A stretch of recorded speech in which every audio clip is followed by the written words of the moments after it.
তো hello everyone, welcome to another video. Hopefully আপনারা সবাই ভালো আছেন। তো আজকের যে ভিডিওটা হবে সেই ভিডিওটা বেসিক্যালি আমরা দেখব হলো যে আমাদের যে হলো যে জার্মানির দ্বিতীয় বিশ্বযুদ্ধের পরের যে সিরিজটা চলতেছিল তার উপরে। তো আজকে আমরা মোটামুটি অনেক কিছুই জানবো এবং আমি একটু বাংলায় আপনাদেরকে তুলে ধরার চেষ্টা করব যে বেসিক্যালি কোনটা কি বলা হচ্ছে। বেসিক্যালি সবচেয়ে গুরুত্বপূর্ণ যে পয়েন্টগুলো আছে ওই গুরুত্বপূর্ণ পয়েন্টগুলোর জন্য আমি হালকা পাতলা কিছু আপনাদেরকে ডিসক্রাইব করার চেষ্টা করব। তো হোপফুলি আপনাদের খুবই ভালো লাগবে আজকের এই ভিডিওটা। So let's get started. What do you think? Which age was he when? 75. And this is the day after he became the chancellor. Okay. ওকে, আমি একটু ইন্টারাপ্ট করি এই জায়গায়। আপনি ছবিতে যেই লোকটাকে দেখতে পাচ্ছেন সাদা কোট পরা, ইনি বেসিক্যালি হলেন অ্যাডেনোভা।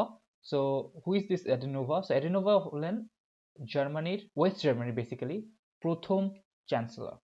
অর্থাৎ এখন যে অ্যাঙ্গেলা মার্কেলকে দেখতেছেন, তো অ্যাঙ্গেলা মার্কেল যেমন চ্যান্সেলর ছিলেন, চ্যান্সেলর আছেন এখনো, তো অ্যাডেনোভাও ছিলেন প্রথম চ্যান্সেলর। এবং অ্যাডেনোভা যিনি ছিলেন উনি ছিলেন আসলে বনের বাসিন্দা।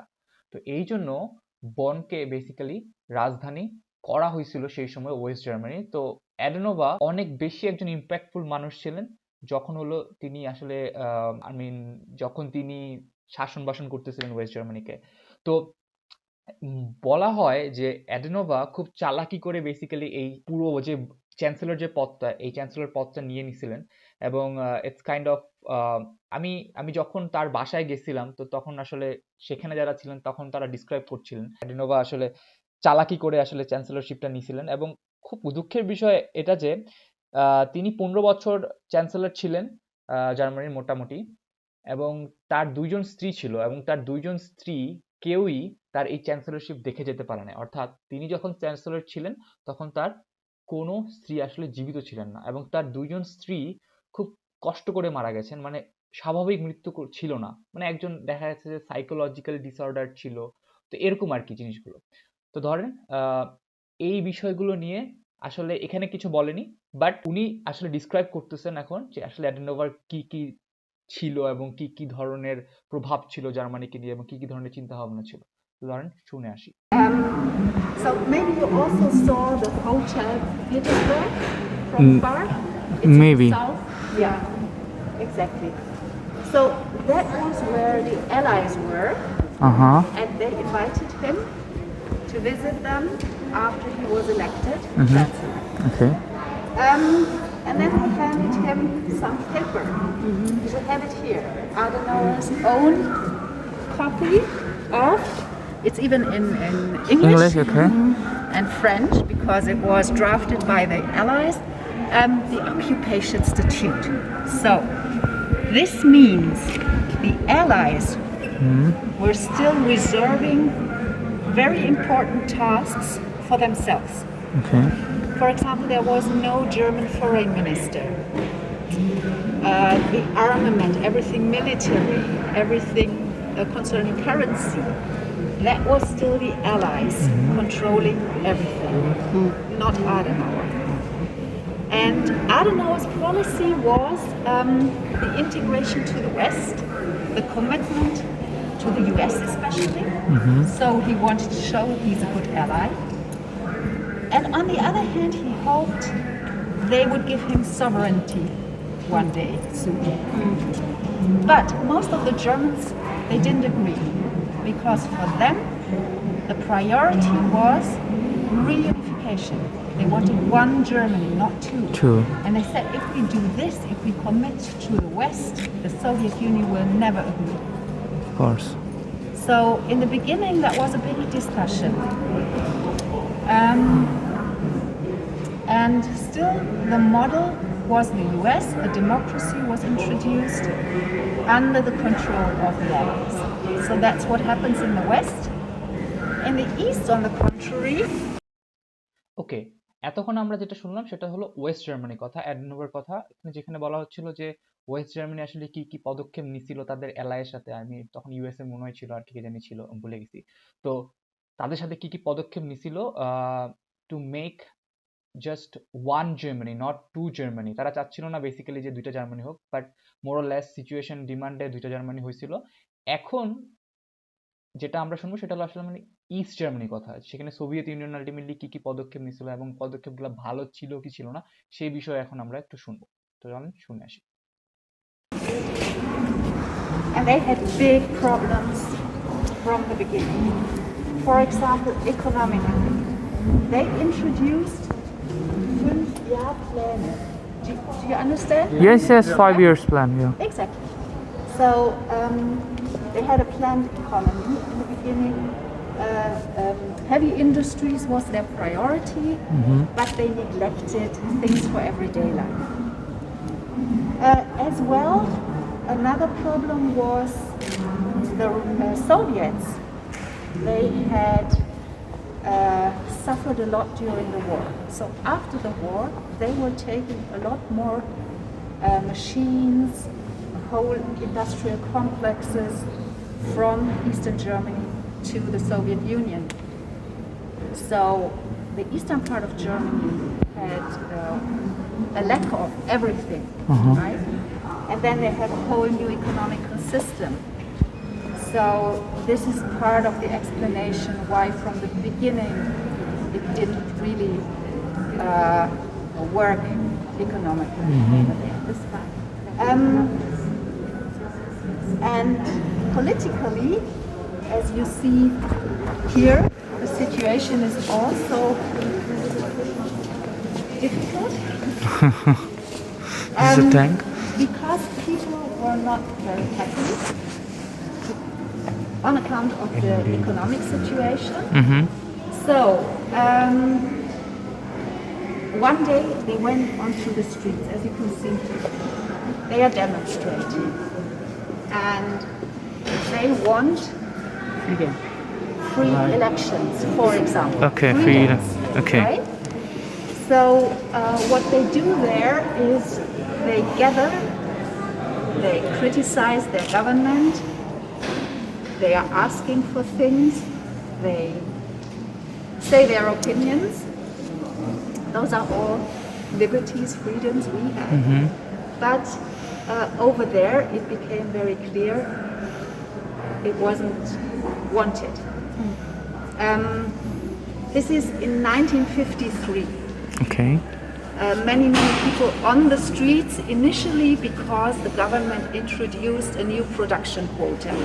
So people should just work even more for not getting more salary or something. The answer of the regime was tanks on the streets, soldiers on the streets, more than 100 dead. Oh, okay. So they didn't want the people demonstrating. They didn't want them asking for liberties. Only it wasn't the Eastern German government alone. They had help. They asked the Soviet Union to help. So this is a Soviet tank, an original Soviet tank. And this is the only time the Soviet Union interfered into internal affairs of Eastern Germany. But for the population over there, it took a long time to recover. After this incident, they were really afraid. And demonstrations like these, gatherings like these, we will see only again in 1989, more than 35 years later. Okay. So this really had a big effect on the people. Right. So this is one of the moments when many people over there recognized the German Democratic Republic is not really democratic, right? Even no free elections. I have a question. Yes. So Adenova was the chancellor for the whole Germany or the West Germany? Only West. So who was for the East That Germany? was in the beginning, Walter Ulbricht, you see him here. That was him Okay. until the beginning of the 70s.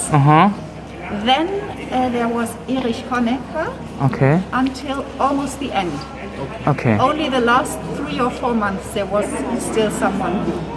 So in principle you have only 2 heads of state in Eastern Germany, Walter Ulbricht and then Erich Honecker. I have another question. So, as Adenova is quite famous at Bonn, Yeah. as we were there to visit his home, so is this man or the man after him is kind of famous like Adenova or not? If not, then I why? would say for contemporaries, yes, absolutely. Okay. I'm not sure the children today, Knows. they learn it at school, Okay. but they wouldn't absolutely, they would rather know Stalin, I think, Okay. than those two. Ah, okay. Yeah. Stalin. And those two are also more or less puppets of Stalin, They, Okay. or the other Soviet leaders. Of course. They were really oriented towards the Soviet Union. But they were German, right? Yes. Okay. Yes. Eastern German. They were both also in Moscow. He was in Moscow during the war, for example. Okay. He was a communist before. He was persecuted by the Nazis. Ah, So he came back after the war. okay. Yeah. Yes. So this tank was used to scare people, or it was used to like kill people? It was used to kill people because it was already used in the Second World War. And at this occasion, they didn't really shoot. They shot with machine guns. So they were killing people with machine guns, but not those were actually not used in this situation. Okay. This incident is called the 17th of June 1953. So that was an insurrection. The Soviets. Okay. Answer the big question. How is this Muslim can get? Very difficult. So sometimes we get something just like the Occupation Institute, which was sent to us anonymously. Someone found it in Adenauer's things. So that was a gift, more or less. This one, for example, has been researched by our scientists. So they asked in Russia, they had contacts everywhere to find a tank from back then. And then they found one, but there was a lot of bureaucracy. Of course. Imagine a tank from Russia on borders To Germany. And then the next problem was it is too heavy for. Yes. Yeah. That's- So they that's had why to I asked. reconstruct some parts of the Ah. exhibition to get it in. Nice. Yeah. Did you see we have a whole train compartment downstairs? No. That was something we had very, very early. So when this building was built, first thing, they introduced the train compartment and then they built the next floor. Ah, okay. ওকে, এই ছিল আজকের মতো video. এর পরের ক্লিপগুলো আস্তে আস্তে regularly চলে আসবে আমার চ্যানেলে। তো হোপফুলি আপনারা সাবস্ক্রাইব করে পাশে থাকবেন এবং আজকের ভিডিও দেখে অ্যাটলিস্ট কিছু না কিছু তো জানলেন যে ওয়েস্ট জার্মানি এবং ইস্ট জার্মানির মধ্যে পার্থক্যটা কে ছিল এবং কেমন শাসন বাসন চলতেছিল। তো হোপফুলি এর পরের ভিডিওগুলোতে আরো সুন্দর কিছু জানতে পারবেন। তো আমি কেন এই ভিডিওগুলো দিচ্ছি, বিকজ লাইক আপনি যখন জার্মানিতে আসবেন তখন অ্যাজ আ স্টুডেন্ট আপনার জার্মানির ইতিহাসটা সম্পর্কেও জানা উচিত।